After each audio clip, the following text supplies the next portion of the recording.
Nisa Ramadini dari kelas 11 IPS 4. Di sini saya akan mengerjakan tugas bahasa Indonesia, yaitu meresensikan 2 judul film. Film yang pertama berjudul Terlalu Tampan. Film ini disutradarai oleh Sabrina Rosel Kalangi. Film ini berdurasi selama 1 jam 46 menit. Perusahaan film ini diproduksi oleh Visinema Pictures. Tahun terbit film ini pada tanggal 31 Januari 2019. Film ini bergenre komedi dan drama. Nah, selanjutnya saya akan menjelaskan sinopsis film Terlalu Tampan ini. Dari keluarga yang sangat tampan. Karena ketampannya tersebut sukses membuat para wanita yang melihatnya menjadi jatuh pingsan, bahkan ada yang mimisan. Nah, kemudian saya akan menjelaskan tentang penilaian kelebihan dan kekurangan. Nah, pada film ini bertema komedi dan remaja. Nah, pada film ini memiliki alur cerita maju, mundur, dan campuran. Penukaran pada film ini, tokoh pemeran utamanya adalah Ari Irham. Ari Irham ini berperan sebagai maskulin. Maskulin adalah sosok pria yang tampan dan paling benci terhadap dirinya sendiri. Nah, yang kedua ini ada Tara Budiman. Tara Budiman ini berperan sebagai masokis. Masokis memiliki wajah yang tampan juga, karena ketampanan tersebut memanfaatkan untuk memikat hati para wanita. Nah, yang ketiga ini ada Marcelino Reflan. Marcelino Reflan ini berperan sebagai Pak Arci. Pak Arci ini adalah bapak dari kedua anak tersebut. Nah, yang keempat ini ada Iis Dahlia. Iis Dahlia ini sebagai ibu Suk. Iis Dahlia berperan sebagai ibu Suk, yaitu ibu dari kedua anak tersebut dan istri dari Pak Arci. Nah, yang kelima ini ada Calvin Jeremy. Calvin Jeremy ini adalah berperan sebagai Kibo. Kibo adalah sahabat dari maskulin.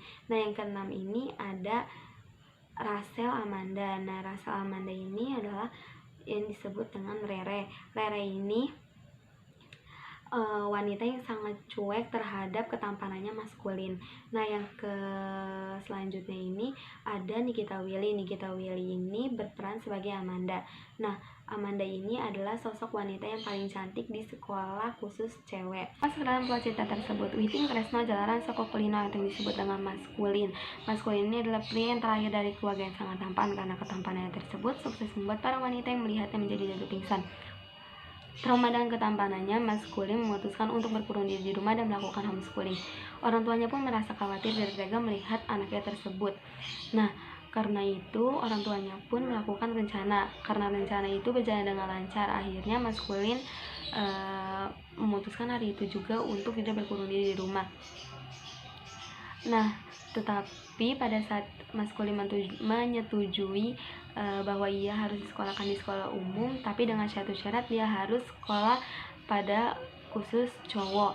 Nah, pada saat itu orang tuanya pun merasa sedikit kecewa karena rencana ini bertujuan untuk agar maskulin menemukan pujaan hatinya, tetapi berbeda dengan harapan maskulin. Nah, pada saat itu orang tuanya pun akhirnya menyetujui.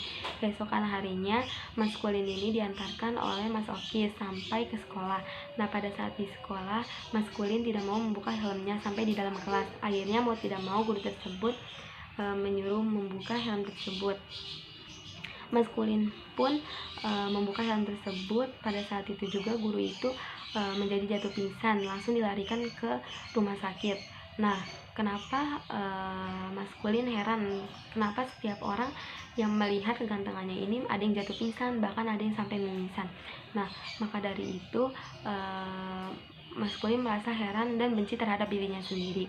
Kemudian di sekolah itu maskulin bertemu dengan salah satu ketua geng, yaitu Sidi. Sidi adalah orang yang membuli maskulin agar maskulin mau menunjukkan proposal atau mengantarkan proposal ke sekolahnya Amanda. Karena Amanda ini adalah cewek yang paling disukai oleh banyak lelaki karena memiliki wajah yang khas cantik. Nah, selanjutnya ini maskulin ditemani oleh Kibo. Kibo adalah sahabat kulin pada di sekolah ini. Nah, sampainya di sekolah, maskulin digemparkan oleh para wanita yang mendadak mengata-ngatakan ia pada saat datang. Nah, pada saat itu maskulin akhirnya membuka helm tersebut. Nah, pada saat itu wanita tersebut itu pada mendadak histeris, teriak, atau bahkan ada yang kesurupan, ada yang jatuh pingsan juga. Nah, dari situlah Tetapi pada saat itu juga Mas Kulin menemukan Amanda. Nah pada saat itu Amanda menyetujui bahwa dia mau datang ke dalam prom night gabungan. Nah tetapi dengan satu syarat, dia harus berdansa dengan si Kulin. Nah Kulin ini akhirnya menyetujui.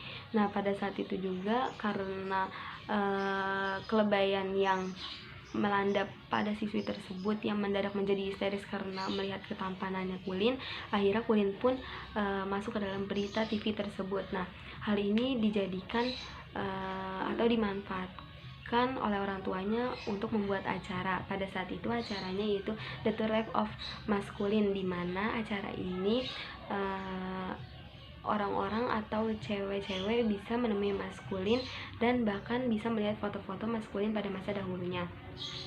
Nah selanjutnya pada saat itu juga Mas Kulin merasa kecewa terhadap perlakuan orang tuanya yang sudah memanfaatkan momen-momen ini. Nah Mas Kulin merasa kecewa, akhirnya dia berniat untuk bunuh diri. Pada saat ia mau bunuh diri, misinya pun gagal karena ada cewek yang saat itu memanggilnya. Nah pada saat itu juga Kulin heran dan Kulin berkata, kenapa lu tidak mimisan melihat gue? Nah cewek ini pun terlihat begitu cuek, bahkan tidak mengerti apa yang dikatakan Kulin. Nah pada saat itu juga Kulin merasakan hatinya berdegup dengan kencang. Nah di situ juga Kulin merasakan jatuh cinta. Pada saat itu Kulin memutuskan untuk mencari tahu siapa wanita yang melihat ketampanan dia tidak jatuh pingsan. Nah keesokan harinya Kulin ini melakukan atau mengikuti perlombaan futsal. Nah pada saat itu juga katanya setiap orang yang mendapat cipratan keringatnya Mas Kulin menjadi tampan, tapi dengan 1 jam atau bahkan tidak lama waktunya. Nah pada saat pertandingan selesai, ia pun memutuskan untuk membeli minuman. Pada saat itu ia membeli minuman di warung dekat lapangan futsal tersebut. Nah dia merasa kaget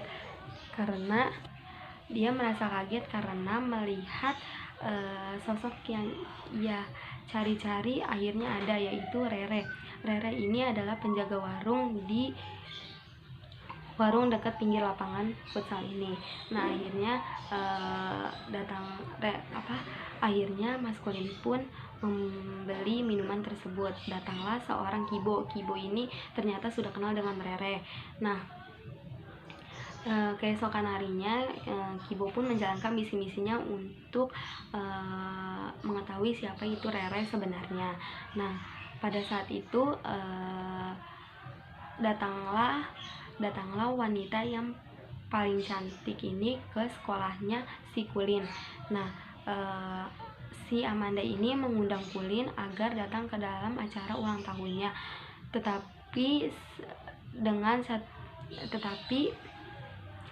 malah Mas Kulin merasa bingung karena kenapa hanya dia doang yang diundang oleh si Amanda ini, dan juga hanya dia doang yang dikasih HP oleh si Amanda. Nah selanjutnya keesokan harinya atau keesokan malamnya ini semua siswa yang sekolah di sekolah SMA itu akhirnya datang ke acara ulang tahun Amanda ini. Nah pada saat itu dia melihat si Kibo sedang berdansa dengan si Amanda. Nah bahwa itu Rere melihat menjadi terkejut dan bahkan Rere sampai menangis. Nah tiba-tiba si Kulin datang membuka pembicaraan tersebut. Nah si Kulin ini langsung berbicara dengan Rere dan mengungkapkan isi hatinya. Nah pada saat itu si Rere berbicara dengan Kulin bahwa dia hanya bisa menganggap Kulin sebagai temannya. Nah karena dia sudah suka dengan si Kibo. Nah dari sinilah Kulin merasakan atau menemukan pujaan hatinya. Dari sinilah Rere yang bisa membuat Kulin bisa merasakan apa itu artinya jatuh cinta. Dan disinilah, dari sekolah inilah Kulin merasakan bisa menjadi manusia yang normal pada biasanya, dan Kulin dari sinilah bisa merasakan apa itu arti tentang sahabat. Nah, selanjutnya kita akan masuk ke dalam sudut pandang. Sudut pandang pada cerita ini yaitu orang ketiga serba tahu. Nah, pada cerita ini selanjutnya latar pada cerita ini itu tuh mengisahkan ada suasana sedih, kecewa, bahkan ada yang senang. Nah, pada saat sedihnya ini ditunjukkan bagian part yaitu ketika Kulin hanya mau mengurung diri di rumah dan melakukan homeschooling. Maka dari itu orang tuanya tidak tega melihat perlakuan Mas Kulin tersebut. Nah, pada saat senangnya itu ketika Mas Kulin menemukan pujaan hatinya. Selanjutnya, sudut pandang pada cerita ini yaitu orang ketiga serba tahu. Latar pada suasananya itu ada sedih, senang, kecewa, bahkan ada yang merasa khawatir. Lalu waktunya ini pada pagi hari, siang hari, sore hari, dan malam hari. Nah, kemudian gaya bahasa dari cerita ini yaitu bersifat majas. Amanat pada film ini adalah memberitahu kita apa makna dari keluarga yang sebenarnya. Bagaimanapun masalah yang kita hadapi dan bagaimanapun nantinya, tetap keluargalah yang menerima kita, baik suka maupun duka yang telah kita alami. Kelebihan dan kekurangan pada film ini. Kelebihannya menurut saya alurnya dibuat secara santai. Nah, film ini juga cocok untuk semua kalangan umur. Dan pada bagian part-partnya para penonton dikejutkan oleh komedi-komedi yang membuat para penonton menjadi tawa histeris. Menurut saya kekurangan dari film ini adalah dialognya sedikit canggung, dan pada pemeran utama dia berperan kurang menjiwai. Selanjutnya saya akan meresensikan film yang kedua yang berjudul Orang Kaya Baru. Orang Kaya Baru disutradarai oleh Odi Harahap. Film ini berdurasi selama 99 menit. Film ini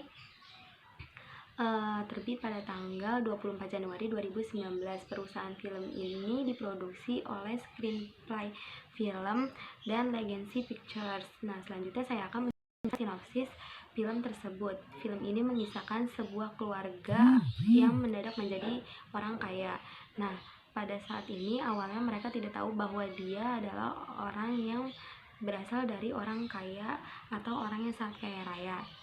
Karena itu bapaknya mengumpati semua harta-harta kekayaannya dari anak istrinya, karena dia mau mendidik anak istrinya menjadi lebih bisa menghargai apa artinya dari sebuah hidup kesederhanaan. Selanjutnya saya akan menjelaskan mengenai penilaian kekurangan. Alur pada cerita ini memiliki alur maju, mundur, dan campuran. Tema dari cerita ini adalah kekeluargaan. Nah, selanjutnya masuk dalam plot cerita tersebut. Film ini mengisahkan seorang keluarga yang mendadak menjadi orang kaya. Awalnya mereka tidak tahu kalau mereka berasal dari keluarga yang sangat kaya raya. Tetapi bapaknya ingin merahasiakan ini semua dan hidup dalam keadaan sederhana dan kompak. Bapaknya hanya seorang bengkel atau seorang pekerja bengkel, dan ibunya selalu mengantarkan adiknya untuk pergi sekolah menggunakan motor lamanya. Nah, pada saat ini bapaknya ini ingin mendidik anak-anaknya agar memiliki jiwa yang berkebutuhan cukup dan hidup dengan kesederhanaan dan bisa mensyukuri apa yang dia punya. Nah, maka dari itu bapaknya ingin merahasiakan semua harta kekayaannya dari anak istrinya ini. Nah, pada saat itu bapak pun meninggal.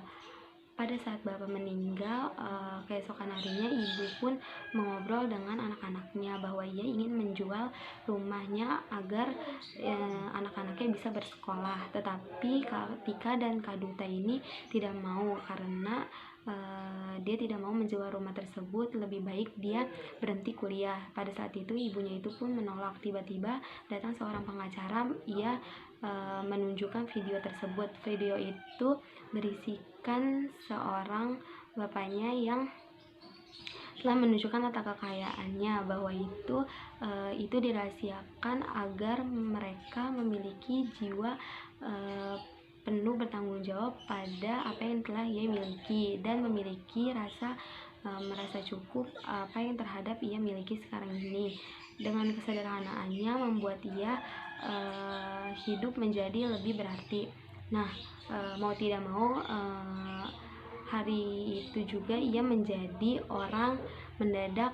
menjadi orang kaya.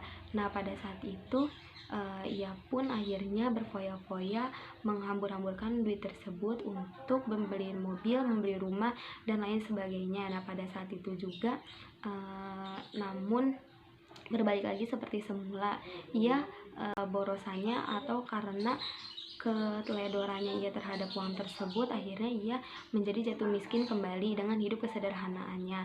Nah, maka dari itu kita jangan sekali-sekali menghambur-hamburkan uang dan selalu bersyukur terhadap apa yang kita miliki. Dan walaupun kita menjadi orang kaya, nah kita harus ingat terhadap duit tersebut, kalau kita tidak boleh berfoya-foya. Nah, selanjutnya sudut pandang pada cerita ini adalah orang ketiga serba tahu. Nah, terus latar pada cerita ini itu ada di sekolah, terus ada di rumah atau ruang makan. Nah, suasananya ini sangat ada yang senang, sedih, dan bahkan ada yang merasakan Nah, selanjutnya ini gaya bahasa ini digunakan pada film ini bersifat majas. Nah, pada cerita ini itu suasananya sedih dan senang. Nah, terus waktunya itu pada malam hari, pagi hari, dan sore hari. Tempatnya itu di sekolah dan di rumah atau ruang makan. Nah, selanjutnya sudut pandang pada film ini yaitu orang ketiga serba tahu. Nah, gaya bahasa yang digunakan pada film ini bersifat majas. Lalu amanat dari film ini adalah bagaimanapun keadaan kita harus mensyukuri apa yang telah diberikan oleh Allah Subhanahu wa taala. Nah, jangan kita terlalu ingin seperti orang-orang lain. Nah, selanjutnya bila kita mempunyai banyak harta, janganlah berfoya-foya, karena kalau sudah hartanya dia ambil tidak akan bisa kembali lagi. Nah, selanjutnya kelebihan dan kekurangan dari film ini adalah, kelebihannya itu menurut saya film ini membuat para komedian atau membuat para penonton menjadi kelebihan dan kekurangan dari film ini. Menurut saya kelebihannya ini, film ini bisa ditonton oleh setiap kalangan umur. Terus film ini juga cukup menarik dan bisa membuat orang tertawa. Nah, film ini memiliki makna yang tersirat yang sangat bagus. Nah, kekurangannya ini, ceritanya ini cukup membosankan sehingga bisa ditebak oleh para penonton. Nah, yang kedua ini film ini cepat berganti scene-nya. Nah, kemudian saya ingin akan memperbandingkan kedua film tersebut. Pada film Terlalu Tampan ini ceritanya juga cukup menarik. Kemudian pada Orang Kaya Baru juga ceritanya sangat menarik juga. Nah, tetapi pada Orang Terlalu Tampan ini terlihat berdialognya sangat canggung. Tetapi pada saat film Orang Kaya Baru ini menguasai aksi panggungnya sehingga mereka berdialog cukup profesional. Nah, pada bagian partnya juga film Terlalu Tampan ini cukup bagus alur ceritanya, tetapi kalau Orang Kaya Baru ini memiliki alur cerita yang membosankan dan gampang ditebak oleh para penonton. Nah, kedua film ini juga baik untuk semua kalangan umur yang menontonnya. Nah, kedua film ini juga memiliki makna yang tersirat yang sangat bagus oleh keduanya. Nah, selesai sudah tugas bahasa saya. Apabila ada kesalahan kata dari saya, tolong dibukakan pintu maaf yang sebesar-besarnya. Wassalamualaikum warahmatullahi wabarakatuh.